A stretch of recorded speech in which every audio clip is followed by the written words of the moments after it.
सुबह उठते ही नाभि पर एक चीज़ लगाने से इतना पैसा आएगा कि गिनते-गिनते थक जाएँगे। जी हाँ, यही विषय है आज का। आज मैं आपको बताने जा रही हूँ कि नाभि पर ऐसी कौन-सी एक चीज़ लगाने से धन-धान्य बढ़ेगा आपका। मैं वर्षा एस्ट्रोलॉजी से आचार्य उर्वशी आप सभी का बहुत-बहुत स्वागत करती हूँ। होप करती हूँ आप अच्छे से होंगे। यूँ तो आपने कई बार नाभि पर तेल लगाने के कई फ़ायदों के बारे में सुना होगा या पढ़ा होगा, लेकिन आज जिस जानकारी को आपको बताने जा रही हूँ, यकीनन उसके बारे में आपने पहले कभी सुना नहीं होगा। कई लोग अपनी नाभि पर तरह-तरह के तेल लगाते हैं, मगर हम आपसे कहें कि नाभि पर केवल एक चीज़ लगाने से आपकी किस्मत चमक सकती है, तो क्या प्रतिक्रिया देंगे आप? जी हाँ, आपकी जानकारी के लिए बता दें कि हम यहाँ इत्र की बात कर रहे हैं, जिसे नाभि पर लगाने से आप अपनी किस्मत चमका सकते हैं। यहाँ एक चीज़ मैं बताना चाहूँगी कि हिंदू धर्म में पाठ पूजा करने के कई नियम होते हैं। इसके अलावा काफ़ी लोग खुद को सुगंधित रखने के लिए भी इत्र का प्रयोग करते हैं। हालाँकि यदि आप घर से किसी कार्य के लिए बाहर जाते हैं, जाते समय नाभि पर इत्र लगाते हैं तो इसे काफ़ी शुभ माना जाता है। इसके साथ ही इस बात का ध्यान रहे कि ये इत्र आपके खुद के पैसों से खरीदा हुआ होना चाहिए।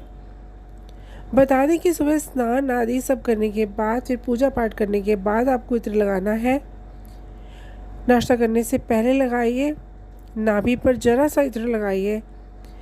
ऐसे में आप चाहें तो नाभि पर लगाने के लिए आप किसी भी उंगली का इस्तेमाल कर सकते हैं। आगे मैं आपको बताने जाऊंगी कौन सा इत्र का इस्तेमाल करना चाहिए। जी हाँ, हमें अपनी नाभि में कौन सा इत्र, कौन सी खुशबू का इत्र लगाना चाहिए। गुलाब का इत्र यानी गुलाब माँ लक्ष्मी को बेहद प्रिय है। ऐसे में यदि आप अपनी धन संबंधी किसी परेशानी को ख़त्म करना चाहते हैं तो गुलाब के इत्र का ही इस्तेमाल कीजिए। इसके अलावा यदि आप घर से क्लेश दूर करना चाहते हैं, मान सम्मान पाना चाहते हैं, तो ऐसे में आपको चंदन या मोगरे का इस्तेमाल करना चाहिए इत्र का। तो धन के लिए गुलाब का इत्र, मान सम्मान के लिए आप मोगरे का या चंदन का इत्र लगा सकते हैं। आप इत्र की किसी भी शीशी का इस्तेमाल कर सकते हैं, लेकिन उस शीशी का इस्तेमाल करने से पहले एक बार उसे अपने घर के मंदिर में ज़रूर रखिए। हाथ जोड़कर भगवान से आप प्रार्थना करें और जी हाँ, इसके बाद आप उस इत्र का इस्तेमाल कीजिए। इत्र लगाने से आसपास का एटमॉस्फेयर अच्छा हो जाएगा और अगर आप इसे रोज़ाना इस्तेमाल करेंगे तो इसके फ़ायदे ही होंगे आपको। आपके जीवन के अंदर कंफर्ट लेवल बढ़ेगा, भौतिक वस्तुएं बढ़ेंगी। आपकी जानकारी के लिए बता दें, आपको इत्र जो है नाभि के बाहरी तरफ ही लगाना है। आगे मैं आपको बताना चाहूँगी कि जो नाभि होती है, ये मानव शरीर की जड़ का केंद्र माना जाता है। जब महिला प्रेग्नेंट होती है, जब गर्भ में बच्चा पलता है, तो शिशु माँ के हृदय और गर्भ से जुड़ा हुआ होता है, नाभि के ज़रिए जुड़ा हुआ होता है।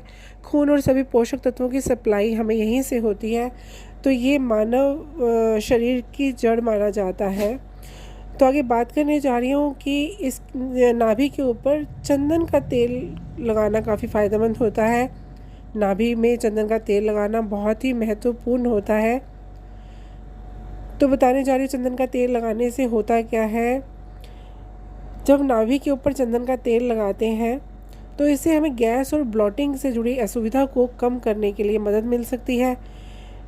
पेट की अग्नि और पाचन की जो अग्नि होती है उसे नियंत्रित किया जा सकता है और आंतों की सफाई होती है, जो आंतड़ियाँ होती हैं हमारी, तो उनकी सफाई होती है।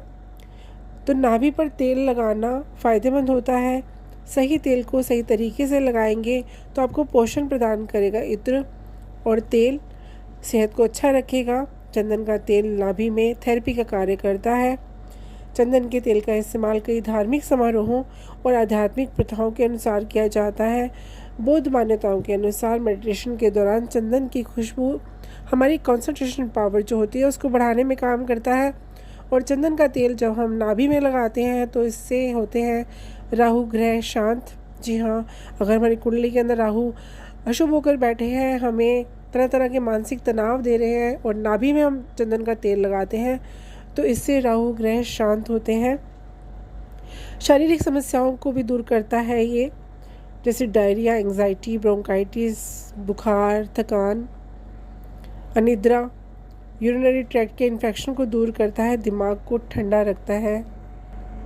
जब त्वचा चंदन को अवशोषित करती है और मस्तिष्क को भावनाएं नियंत्रित करने में मदद करती है। तब ये तेल के ज़रिए, जो तेल है हमारी नाभि के साथ, स्किन के साथ रिश्ता है और हमारे जो मस्तिष्क को ये नियंत्रित करने के लिए मैसेज भेजता है। तो उस स्थिति को लिम्बिक सिस्टम कहा जाता है। ये तनाव को दूर करता है और मस्तिष्क को शांत एवं ठंडा रखता है। ये चिंता को दूर करने के लिए भी काफ़ी फ़ायदेमंद है। तो ये थी जानकारी जुड़ी हुई कि नाभि में हमें कौन से इत्र का इस्तेमाल करना चाहिए और पर्पस क्या होना चाहिए, क्या कारणों में, कैसी इंडिकेशंस के अंदर हमें कौन से इत्र का इस्तेमाल कर सकते हैं। जैसे कि मैंने बताया कि हमें गुलाब के इत्र का इस्तेमाल करना है, माँ लक्ष्मी को प्रसन्न करना है, धन धान्य की उससे वृद्धि होगी। और या फिर आपको अगर मान सम्मान की प्राप्ति करनी है, शारीरिक रोग दूर करने हैं, अपने शरीर की ऊर्जा को बढ़ाना है, तो आप चंदन का इत्र या तेल अपनी नाभि पे लगाइए। नाभि के ऊपर की साइड लगाना है। तो ये आप दोनों इत्र में से कोई भी इत्र आप अपने नाभि के ऊपर लगाइए। जो आपका पावर बटन है, बेली बटन, इसके ऊपर लगाने से आपकी पूरे बॉडी की जो ऊर्जा है नियंत्रित होगी और आपका जो ऑरा है वो धन धान्य की वृद्धि करेगा। आपके घर के अंदर धन धान्य और सुख समृद्धि बढ़ेगी, आपकी पावर्स बढ़ेंगी, आपकी ऊर्जा शक्ति बढ़ेगी और आपकी विल पावर बढ़ेगी। इसको लगाने से अनेकानेक शुभ फलों की प्राप्ति होगी। तो ये थी जानकारी कि आपकी power button, belly button, naval मतलब कि नाभि के ऊपर क्या लगाने से आपको सौभाग्य की वृद्धि होती है। उम्मीद करती हूँ मेरा वीडियो पसंद आया होगा। अगर पसंद आया हो तो लाइक कीजिए, सब्सक्राइब कीजिए, शेयर कीजिए। खुश रहिए, स्वस्थ रहिए। धन्यवाद।